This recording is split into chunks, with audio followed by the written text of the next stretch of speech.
So this is still my Maiden Voyage on the T4. Just unboxed it, stuck the pads on here. They're a little loose. The pedals, the universal pedals, are awfully tilted, and that's not with any screws to tilt them, so I gotta grind them a little bit. And I love the side pads. Now they do get me to pull my toes back on the wheel a little bit.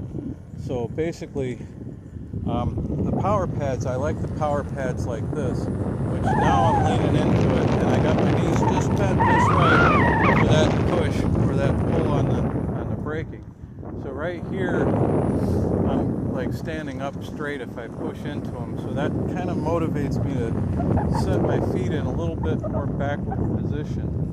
And on this wheel, it's so torquey, that works, and easy to shift your weight over the wheel.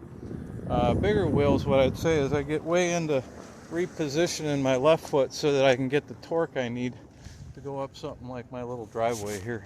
Anyway, I'll put my foot way back there, and now here I can use the torque pads to torque the wheel. It's a torquey little son of a gun.